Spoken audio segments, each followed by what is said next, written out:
சுமந்தோம் புது யுகம் ஒன்றை பூமியில் படைக்க இளைஞர்கள் எழுந்தோம். சிறகை விரித்தோம் புது யுகம் ஒன்றை பூமியில் படைக்க பயணத்தை தொடர்ந்தோம். இளைஞர்கள் நடந்தால் இமயமும் நகரும், வெற்றியின் கதவுகள் விரைவினில் திறக்கும். இளைஞனின் கரங்கள் பூமியை சுமக்கும், அவனது விழியினில் வெளிச்சங்கள் கிடைக்கும். புதுயுகம் ஒன்றை பூமியில் படைக்க எழுந்திடு எழுந்திடு நண்பா, எழுந்திடு எழுந்திடு ஒன்றாய். புதுயுகம் ஒன்றை பூமியில் படைக்க எழுந்திடு எழுந்திடு நண்பா. உயிரை சுமந்தோம் புது யுகம் ஒன்றை பூமியில் படைக்க இளைஞர்கள் எழுந்தோம். சிறகை விரித்தோம் புது யுகம் ஒன்றை பூமியில் படைக்க பயணத்தை தொடர்ந்தோம்.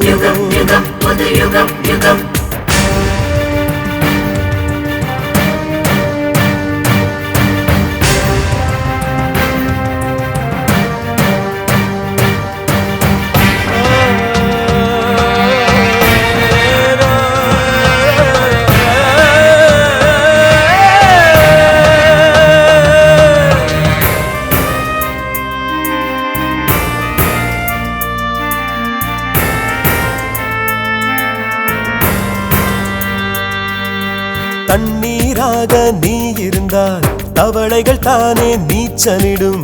சூரியனாக இரு மனிதா, பூமி உன்னை சுற்றி வரும். ஆகாயத்தை உன் சிறகால் அளந்திட நீயும் பறந்திடடா. பூகோளத்தை உன் தோள்கள் சுமந்திட நீயும் நிமிர்ந்திடடா.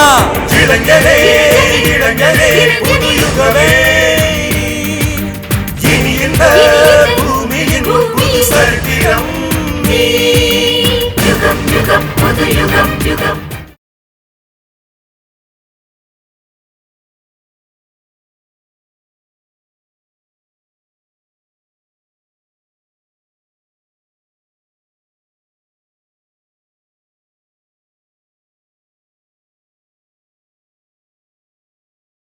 எல்லா செலவும் எனதுதான். ஐயா, காயத்ரிக்கு இன்னும் கல்யாணமே ஆகல. அறிவு கேட்டவன், கல்யாணத்துக்கும் கர்ப்பத்துக்கும் ஏதாவது சம்பந்தம் இருக்கா என்ன? என்ன எப்படி சார், நான் சொல்றது கரெக்ட் தானே? ஹலோ, கிளம்புறேன்னு சொல்லிட்டு அனாவசியமா ஏன் அப்படி வக்கரமா பேசிட்டு இருக்கீங்க? அவசரப்படாத தம்பி, ஒருத்தரை கூப்பிட்டுட்டு இன்னொருத்தரை கூப்பிடாம இருந்தா சரியா இருக்குமா? உங்க ஒய்ஃபு கர்ப்பமானாலும் அவங்களுக்கும் ட்ரீட்மெண்ட் இலவசம் தான். மேடம், உங்களுக்கும் வைத்தியம் ஃப்ரீ தான். அது சரி, கர்ப்பமானாதானே?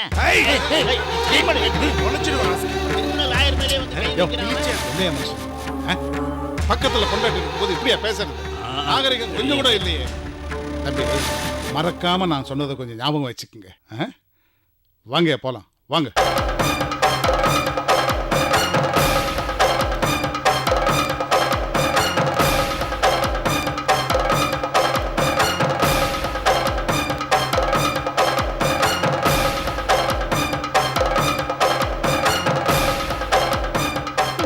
ஆச்சரியமா என்ன வெளியே கூட்டிட்டு வரும்போதே நினைச்சேன்.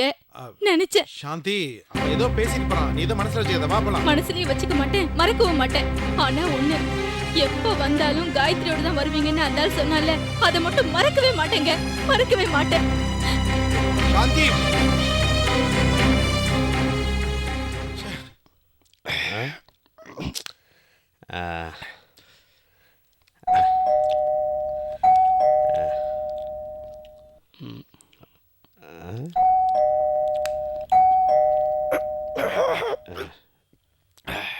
டேய், யாருன்னு போய் பாடுறா.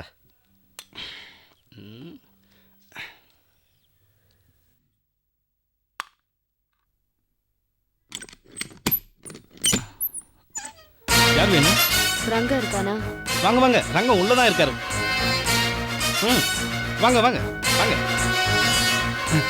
வாங்க வாங்க உட்கார். அப்புறம் என்ன சாப்பிட்றீங்க? போடா, போய் ரங்கனை கூட்டிட்டு வா. ரங்கனுக்கு ஏற்ற ராங்கியா இருப்பா போல இருக்க. அண்ணே அண்ணே, என்னடா சூப்பர் ஃபிகர் வந்திருக்கண்ணே. என்னடா சொல்ற? ஆமா நான் பாக்குறது ரவுஸ் பார்ட்டி போல இருக்கண்ணே. என்னையே வாடா போடான்னு சொல்லுதண்ணே. வாடா போடான்னு சொல்றாளா? ஆமாண்ணே. வாடா யாருன்னு பாத்திரலாம்.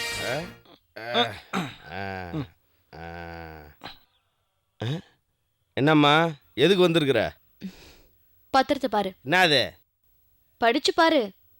படிக்க தெரிஞ்சா நான் என்னத்துக்கு இந்த தொழிலுக்கு வர? அதில் என்ன இருக்குன்னு நீயே படிச்சு சொல்லு. மணி சார். இப்போ என்னத்துக்கு மறுபடியும் இவரை கூப்பிட்டு வந்திருக்கா? டேய் பின்னாடி எதனா போலீஸ் வந்திருக்கான்னு போய் பாடுறா கோபாலு. போலீஸ்னாலே பயந்துருவிய. போலீஸ்லாம் வரல. என்னம்மா இப்போ எதுக்கு வந்திருக்கா? டேய் பெருசு என்ன மறுபடியும் எதனா ஆட்டம் காட்டலான்னு வந்திருக்கியா? சும்மா அவரையே மிரட்டுற. என்ன கேளு, நான் சொல்றேன். இந்த வீட்டை அவர் என் பேருக்கு மாத்தி எழுதி வச்சுட்டாரு. ஓஹோ. அதுக்கான பத்திரம் தான் இது. அவரோட மக 2 பேருமே கையெழுத்து போட்டாங்க. நான் சொன்னா நீ நம்ப மாட்டேன்னு தான் அவரையே கூட்டிட்டு வந்திருக்கேன்.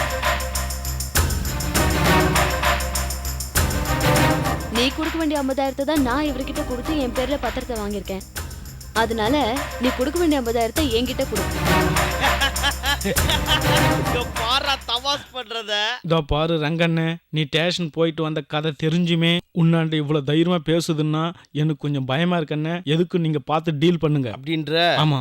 அப்ப நம்ம அண்ணனோட கதையை எடுத்து விட வேண்டியதான். அவரு கதையை கேட்டாதான் ஆல் இந்தியாவே அலறும்ல. என் பாருமே, நீ நினைக்கிற மாதிரி இது என்னோட முடிஞ்சு போற மேட்ரு இல்ல. எனக்கு மேல அண்ணன் ஒருத்தர் இருக்காரு. அவரு நீ என்னை எங்க உள்ள வச்சாலும் அவரு ஈஸியா வெளில கொண்டுருவார் தெரியும்ல. அண்ணனா? யார் அவரு?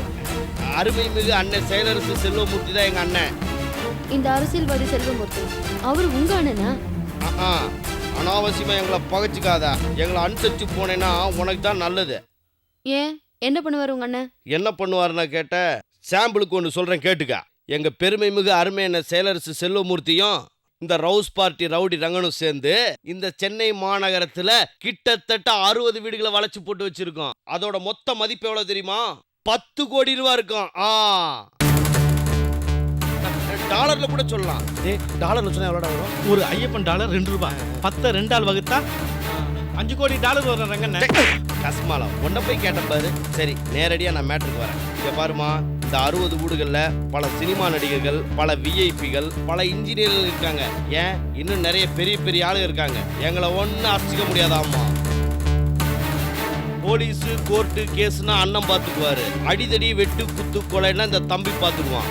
அண்ணன் பின்னாடி ஒரு அரசியல் படையே இருக்குன்னா இந்த தம்பி பின்னாடி ஒரு ரவுடி படையே இருக்கு. பேசி தீக்கிற வேலையை அண்ணன் பார்த்துக்குவாரு. தீத்துட்டு பேசுற வேலையை இந்த தம்பி பார்த்துக்குவான். இப்ப சொல்லு, நாங்க புத்திசாலியா இல்ல முட்டாளா? இப்பவும் சொல்றேன், நீ முட்டாள்தான். என்னம்மா இவ்வளவு நேரம் நாங்க சொன்னதெல்லாம் ரீல் ஸ்டோரி கிடையாது, ரியல் ஸ்டோரி. அதே தான் நானும் சொல்றேன். அதனாலதான் உன்னை முட்டாள்னு சொன்னேன். வேணும்னா இப்பவே இங்கேயே நிரூபிச்சு காட்டட்டுமா? எப்படி?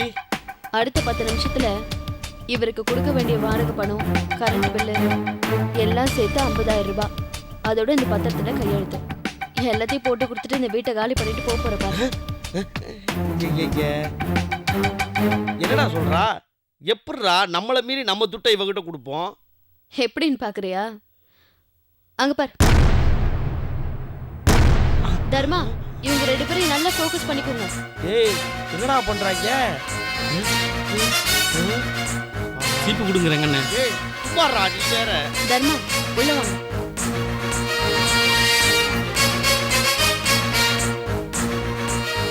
என்ன பாக்குற?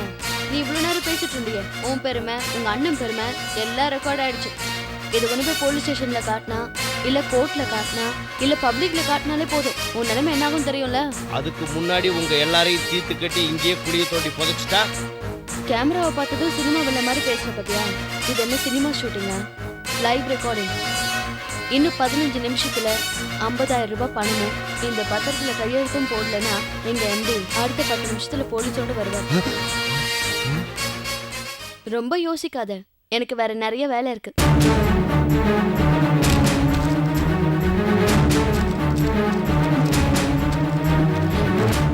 அம்மா தாயே, அந்த டேப்பு தயவு செஞ்சு என்கிட்ட கொடுத்துருங்கம்மா. அப்படி நீங்க கொடுக்காம விட்டீங்கன்னா எங்க அருமை அண்ணன் அண்ணின் படத்துல வர்றா போல எருமை கூட்டத்துல தள்ளி என்னைய கொன்றுவார் தாயி. டேப்பை கொடுத்துருங்க.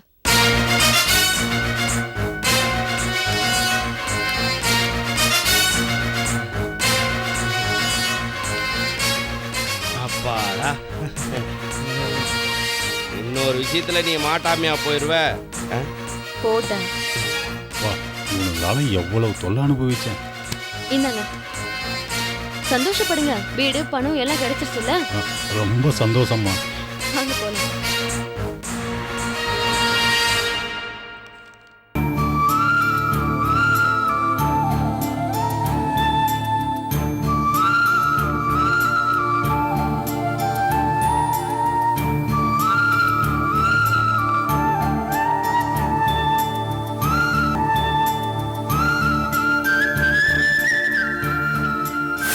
ஆமா, எப்பவும் காயத்ரி தான் நம்ம கூட வருவா. இன்னைக்கு வேற ஆளை கூட்டின்னு வந்திருக்க.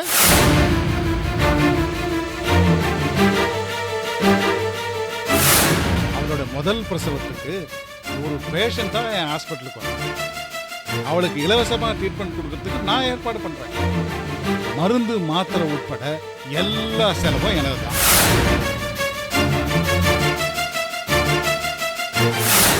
ஐயா, காயத்ரிக்கு இன்னும் கல்யாணமே ஆகல. கல்யாணத்துக்கும் கர்ப்பத்துக்கும் ஏதாவது சம்பந்தம் இருக்கா என்ன? என்ன எப்படி சார், நான் சொல்றது கரெக்டா? அவசரப்படாத தம்பி. ஒருத்தரை கூப்பிட்டுட்டு இன்னொருத்தரை கூப்பிடாம இருந்தா சரியா இருக்குமா? உங்க ஒய்ஃப் கர்ப்பமானாலும் அவங்களுக்கும் ட்ரீட்மெண்ட் இலவசம் தான். மேடம், உங்களுக்கும் வைத்தியம் ஃப்ரீ தான். அது சரி, கர்ப்பமானாதானே? கிரிமினல் ஆயர் மேலே வந்து கை வைக்கிறான். பக்கத்துல பொண்டாட்டி இருக்கும்போது இப்படியா பேசுறது? நாகரிகம் கொஞ்சம் கூட இல்லையே. தம்பி, மறக்காம நான் சொன்னதை கொஞ்சம் ஞாபகம் வச்சு.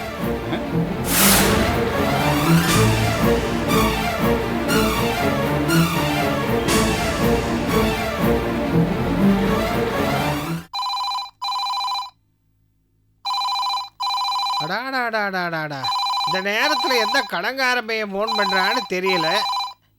இது வேற. இடியே விழுந்தாலும் எழுந்திருக்க மாட்டா. எல்லாத்தையும் நானே பார்க்கணும். ஹலோ அப்பா, நான் சாந்தி பேசுறேன். சாந்தியா? ஆடாடா, நான் கடங்கார பையன் எவனோ எதையோ பேசுகிறான்னு யோசிச்சுட்டு இருந்தேன். கோச்சிக்காதம்மா. ஆமாம், எப்படி இருக்கிற?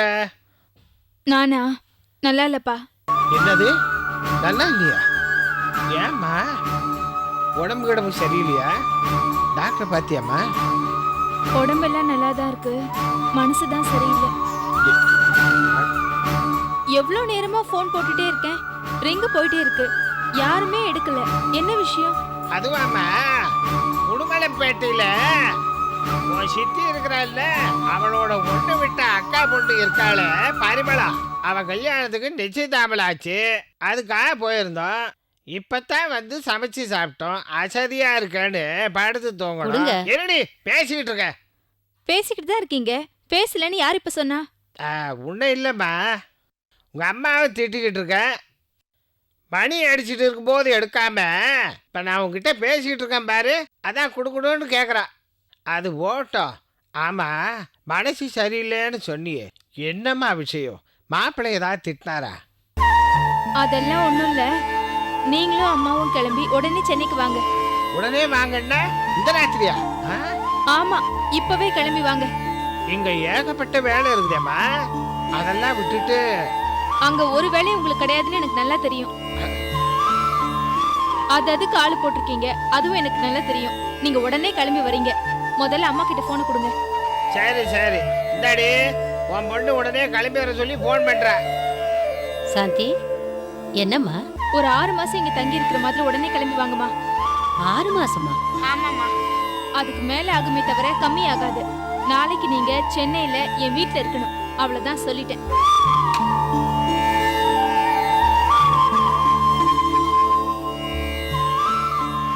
என்னங்க குண்ட தூக்கி போடுறா? உடனே கிளம்பி வர சொல்றாள், அதானே? இல்லங்க, 6 மாசம் அங்க தங்கறதுக்கு நம்மள வர சொல்றா. மாப்பிள்ளைக்கும் அவளுக்கும் ஏதாவது சண்டையா? எனக்கு ரொம்ப பயமா இருக்கு. எனக்கு பயமே இல்லை. ஏன்னா மாப்பிள்ளைய பத்தி எனக்கு நல்லாவே தெரியும். வேலை வேலைன்னு எப்ப பார்த்தாலும் அலைஞ்சுக்கிட்டே இருப்பான். வீட்டை கவனிக்கிறதுலன்னு இவன் சத்தம் போட்டிருப்பான். உடனே அவன் ஏதாவது சொல்லியிருப்பான். இவன் உடனே நமக்கு போன் அடிச்சிருப்பான். நீ ஒன்றும் கவலைப்படாத, நீ நிம்மதியா தூக்கு. நாளைக்கு மத்தியானம் ட்ரெயினை பிடிச்சி சென்னைக்கு போகலாம்.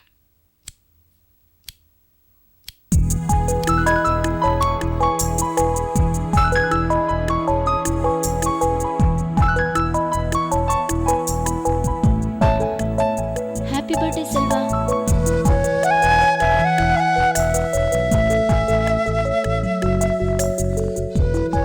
தேங்க்யூ அர்ச்சனா.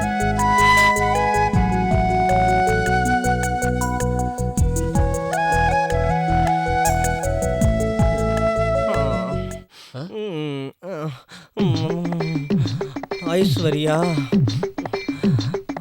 நான் உன்னை லவ் பண்ண முடியாது. ஏன்னா என் மனசை கரீனா கபூர் வாங்கிட்டாங்க. சொன்னா கேளு ஐஸ்வர்யா. ஐஸ்வர்யா, கோச்சுக்காதடா செல்லம். சாரி ஐஸ்குட்டி. கரீனா, கரீனா, ஐ லவ் யூடா. मेरी प्यार हो गया करीना.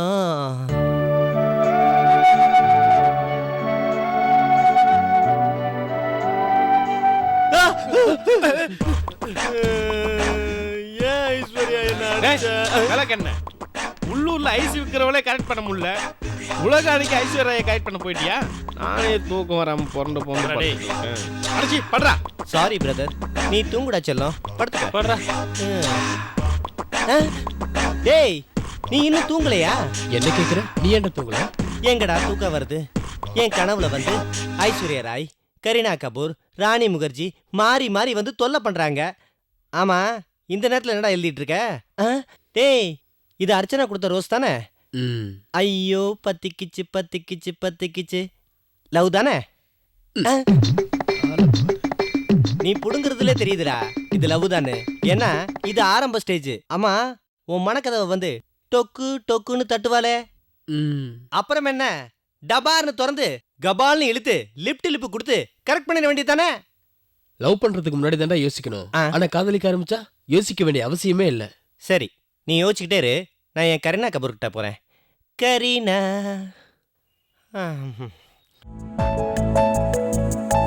प्यारी करीना चलो.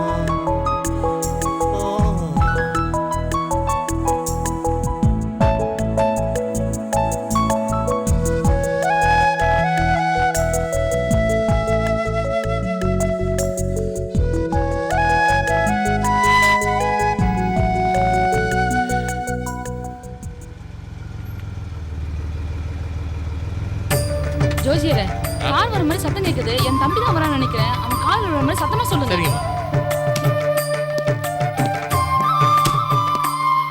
வரேன் சொல்லுங்க.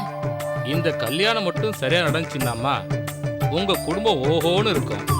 உங்க தம்பி நினைச்சதெல்லாம் நடக்கும். அந்த அளவுக்கு இந்த 2 ஜாதகமும் அமோகமா பொருத்தி இருக்குமா. ரொம்ப சந்தோஷங்க. இந்தாங்கம்மா.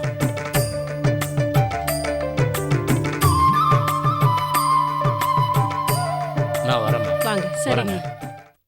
டேய் ஜீவா, நில்லு. என்னம்மா? என்னடா நீ பாட்டுக்கு வந்து நின்னுட்டு என்ன ஏதுன்னு ஒரு வார்த்தை கூட கேட்காம போற? எனக்கு தேவையில்லாத விஷயம் நினைச்சேன். உன் கல்யாணம் உனக்கு தேவையில்லாத விஷயமா? ஆமா. என்னமா இது? நான் தான் பல தடவை உங்க 2 பேர்த்திட்டு சொல்லியிருக்கேன்ல. ஏண்டா நீ சின்ன வயசுல சாப்பாடு வேண்டாம் வேண்டான்னு சொல்லுவ. அதுக்காக உனக்கு சரியா சாப்பாடு கொடுக்காம இருந்திருந்தா நீ இப்படி 6 அடி உயரமா ஆள் கம்பீரமா வளர்ந்திருக்க முடியுமா? ஒரு அம்மாவுக்கு தான் பிள்ளைக்கு எந்தெந்த வயசுல என்னென்ன செய்யணும்னு தெரியும். நான் சொல்றத கேளுடா. இப்ப வந்தாரு ஜோசியர், அவர்கிட்ட ஓன் ஜாதகத்தையும் கலா ஜாதகத்தையும் கொடுத்து பொருத்தம் பார்க்க சொன்னேன். பார்த்துட்டு பொருத்தம் சூப்பரா இருக்குன்னு சொல்லிட்டு போயிட்டாரு. பேப்பர்ல இருக்க ஜாதக பொருத்தத்தெல்லாம் பாக்குறீங்க, ஆனா மனசுல இருக்க என்ன பொருத்தத்தை நீங்க பாக்குறது இல்ல. பாத்தீங்களா? ஜாதகம் பொருத்தமா இருந்துட்டா இன்னைக்கு பிடிக்கலாம் கூட கிரகங்கள் மாறும்போது பின்னாடி ஒத்துமையா சந்தோஷமா இருப்பாங்கன்னு சொல்லிட்டு போறாரு. திருமணா பேசும்போது எனக்கு சாம்பார் வடை பிடிக்கும், உனக்கு சாம்பார் வடை பிடிக்கும், ஆஹா நம்ம 2 பேர் மனசு ஒத்து போச்சு, நாம கல்யாணம் பண்ணிக்கிட்டா பின்னாடி பிரச்சனை வந்துச்சுன்னு வச்சுக்கோ, வாழ்க்கையே கெட்டு குடிச்சதா போயிடும். ஏன் வாழ்க்கையே எடுத்துக்க. சரிடா, உன் மனசுக்கு பொருத்தமானவங்க யாருன்னு நினைக்கிற? அதையாவது சொல்லுடா. மா, வாய் முன்னு சும்மா இருக்க மாட்டேன். வேலை இல்லாம வேற கதையை பத்தி பேசிட்டு இருக்க. நானே நம்ம கலா பத்தி பேசிட்டு இருக்கேன். ஜோசியர் என்ன சொன்னாரு நீங்களே கேட்டீங்கல்ல? ஏண்டா நீ கேட்டலடா? நீ இருக்கும்போது சொல்லிட்டு போனாரு. ஜாதகத்துல 10 பொருத்தமும் பக்காவா இருக்கான். லட்சத்துல ஒருத்தருக்கு தான் இப்படி அமையன்னு சொல்லிட்டு போறாரு. அது அவனுக்கு எடுத்து சொல்லுமா நீங்க சேர்ந்துட்டு கூட பேசிட்டு இருக்கீங்க? சரிடா, உனக்கு எப்ப தோதுப்படுதோ அப்ப சொல்றா, அப்பவே முகூர்த்தத்தை வச்சுக்கலாம். உனக்கு ஏதாவது அறிவு இருக்காக்கா? என்னடா என்னைய கேக்குற? கலா யாரு? நான் தூக்கி வளர்த்த பொண்ணு. அவளை குளிப்பாட்டி விட்டு பவுடர் அடிச்சு பொட்டு வச்சு ட்ரெஸ் மாட்டி விட்டு இருக்கேன். இப்ப யாரு இல்லைன்னு சொன்னா? அவளை போய் கல்யாணம் பண்ணிக்கன்னு சொல்றியே உன்ன. இதுல என்னடா தப்பு இருக்கு? மா, ஊர்வலத்துல இல்லாதத சொன்ன மாதிரி இப்படி கோச்சிக்கிறான் இவன். மா, சொந்த அக்கா பொண்ணதான் கல்யாணம் பண்ணிக்க போறான் இவன். நீ கொஞ்சம் எடுத்து சொல்லுமா. எனக்கு யாரும் எதுவும் சொல்ல வேணாம், அது எனக்கே தெரியும். உனக்கு என்னடா தெரியும்? பெருசா பேசுற நீ. பெரியவங்க நாங்க பேசுறோம் கேட்கவே மாட்ற. அக்கா, என்ன பொறுத்தவரை அவன் இன்னும் சின்ன குழந்தைதாக்கா. டேய், நீ அவளை குழந்தைல இருந்து பக்கத்துல உனக்கு அப்படி தெரியுதுடா. ஒரு நிமிஷம் இருடா. கலா, அம்மா இங்க வாமா. சரி பாருடா, பாரு எவ்வளவு அழகா இருக்கா பாரு. என் கண்ணே பற்றும் போல இருக்கு. இன்னும் என்னடா வேணும் உனக்கு? ஐயோ அக்கா, இப்படி நெருங்கின உறவுல கல்யாணம் பண்ணா பிறக்க போற குழந்தை மூல வளர்ச்சி இல்லாமலும் ஊனமாவும் தான் பிறக்குன்னு டாக்டர் சொல்லியிருக்காங்க. டேய், முடிவே என்னடா சொல்ற நீ? ஏற்கனவே உங்ககிட்டயும் அம்மா கிட்டயும் பல தடவை சொல்லிட்டேன், இப்ப நேரடியாகவும் சொல்லிட்டேன். இதுக்கு மேல விளக்கமா சொல்ல என்னால முடியாது. இன்னும் நீங்க என்ன புரிஞ்சுக்கலனா நான் ஒன்றும் பண்ண முடியாது. அக்கா, என்னால கலாவை கல்யாணம் பண்ண முடியாது.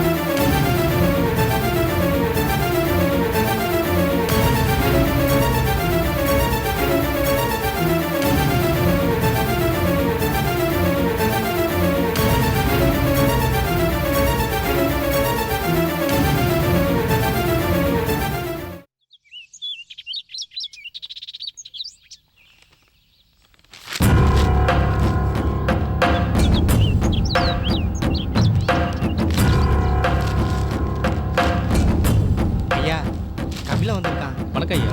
அன்னைக்கு நீயும் வக்கீலும் போலீஸ் ஸ்டேஷனுக்கு போய் காயத்ரி போட்டோவை கொடுத்துட்டு வந்தீங்களே, என்கொயரி பண்ணாங்களா? அதை பத்தி ஏதாவது விசாரிச்சியா? ஐயா, அந்த காயத்ரி ஒரு நாள் இன்ஸ்பெக்டர் கூப்பிட்டு விசாரிச்சாருங்க ஐயா. காயத்ரி விசாரணையில் என்ன சொன்னா? அது எனக்கு தெரியாதுங்க ஐயா. டேய் மனோ, நீயாவது வக்கீல் விசாரிச்சியாடா? ஐயா, நம்ம வக்கீல் போலீஸ் ஸ்டேஷனுக்கு ஃபோன் பண்ணியிருக்காரு. அதுக்கு அந்த இன்ஸ்பெக்டர் கேஸை நீங்கள் கொடுத்துட்டீங்கல்ல, நான் பார்த்துக்கிறேன், உங்கள் வேலையை நீங்கள் பாருங்க அப்படின்னு கோவமாக பேசியிருக்காங்க ஐயா. அவன் கோபம் நம்மள என்னடா பண்ணோம்?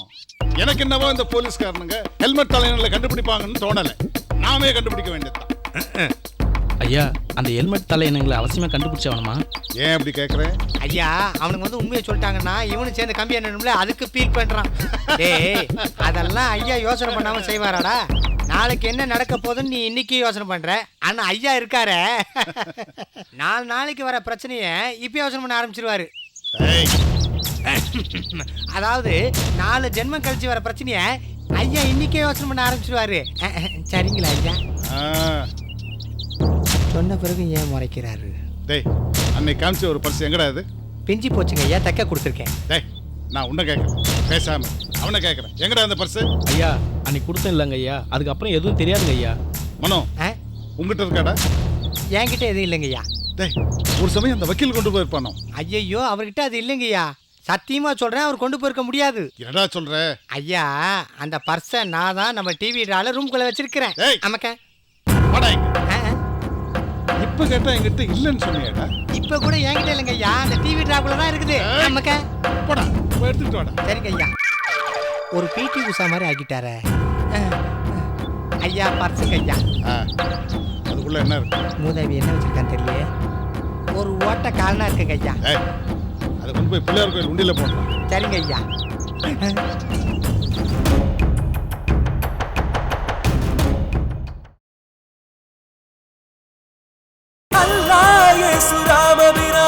அனைவரும் கைகள் கொழு கட்டும். இளைஞரே, இளைஞரே, புது யுகமே நீ. இனி இந்த பூமியின் சரித்திரம் நீ. யுகம் யுகம் புது யுகம் யுகம். உயிரை சுமந்தோம், புது யுகம் ஒன்றை பூமியில் படைக்க இளைஞர்கள் எழுந்தோம். யுகம் யுகம் புது யுகம் யுகம்.